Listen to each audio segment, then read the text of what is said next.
are like weapon-producing factories. The antibodies, produced by the analysis of the intelligence, resemble rockets specially targeted at the enemy. The B cell's antibody production takes place at an astonishing speed. They produce thousands of antibodies a second.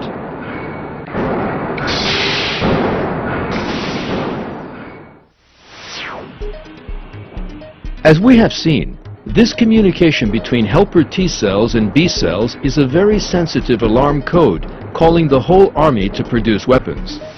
Emergency mobilization has now been declared in the body, which is now engaged in total war.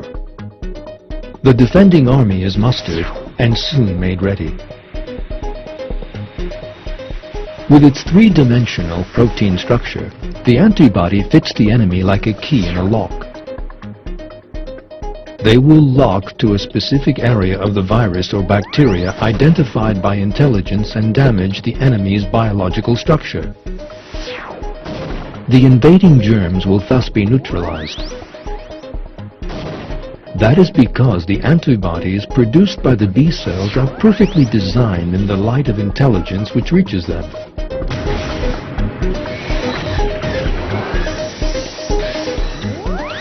This resembles a tank being struck by a guided missile on the battlefield.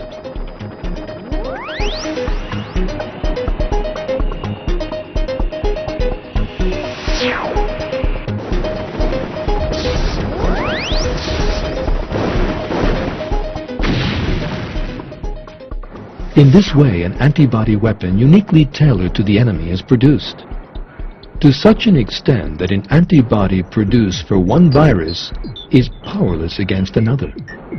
This sensitive antibody production resembles making keys to match millions of different locks.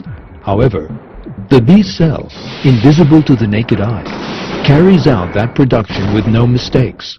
This is an achievement which goes beyond the bounds of human reason.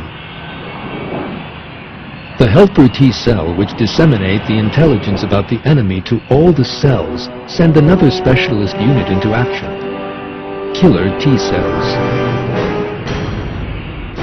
The viruses are neutralized by the antibodies produced. However, invading viruses generally adopt very cunning strategies. Once a virus enters a cell, the antibodies are unable to reach it. Viruses sometimes hide so well inside the cell that neither antibodies nor killer T cells are even aware of their presence. This is because everything looks normal from the outside. Yet despite that, the immune system still senses the presence of something abnormal. In that event, the killer T cells destroy the sickly cell invaded by the virus.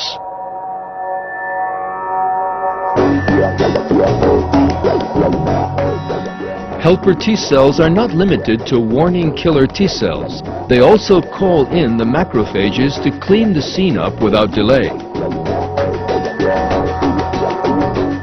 There is a great intelligence behind this behavior because the killer T cells first have to distinguish between normal cells and those in which the enemy is concealed.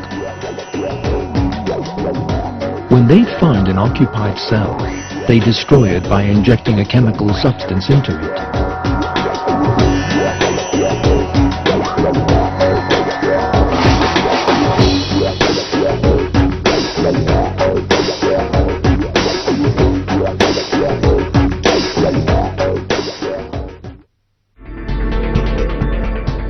Once victory over the germs has been achieved, suppressor T cells stop the war. The war may be over, but it will never be forgotten.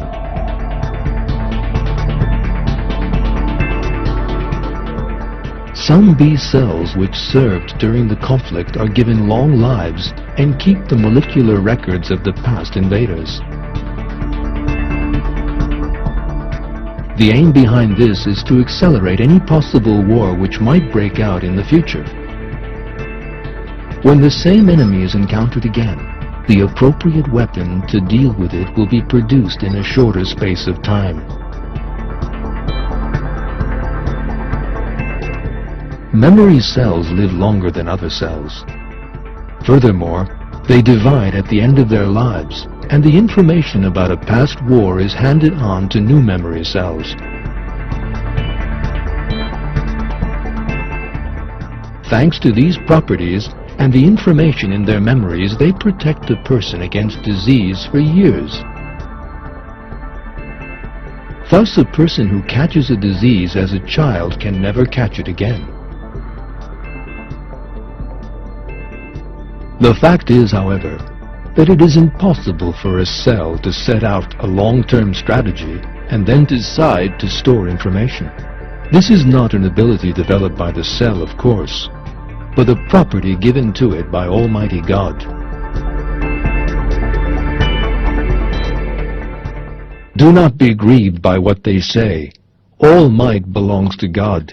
He is the all-hearing, the all-knowing.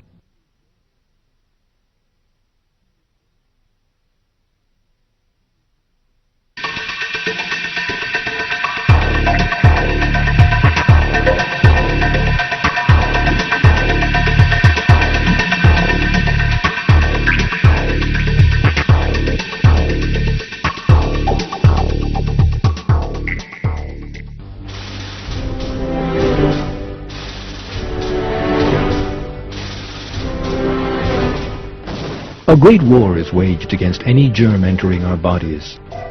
The heroes of that war have received no military training.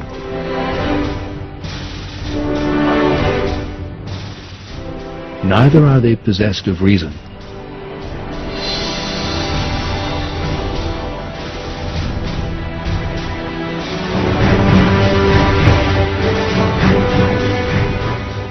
The heroes of this war are minute cells, millions of which would fit into a single full stop. Moreover, this army does not just fight the war, it also determines its own military strategies and produces its own weapons.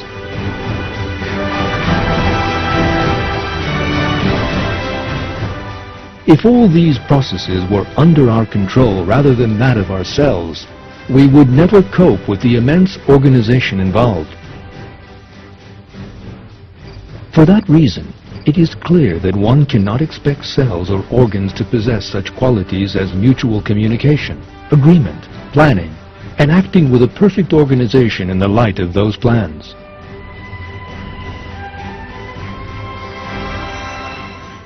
Just think, what we are dealing with here is a few organs and 1 trillion or so cells.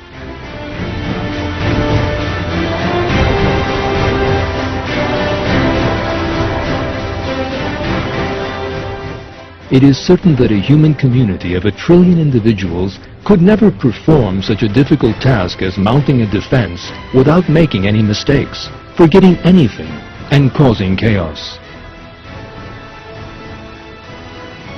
There is one single truth here which must definitely be admitted, and that is that it is Almighty God, Lord of infinite might, knowledge, and reason, who creates cells, as He does everything else in nature, be it great or small. The fact that it is Almighty God who restores people to health is revealed in the Quran by citing the examples of the word of the Prophet Ibrahim.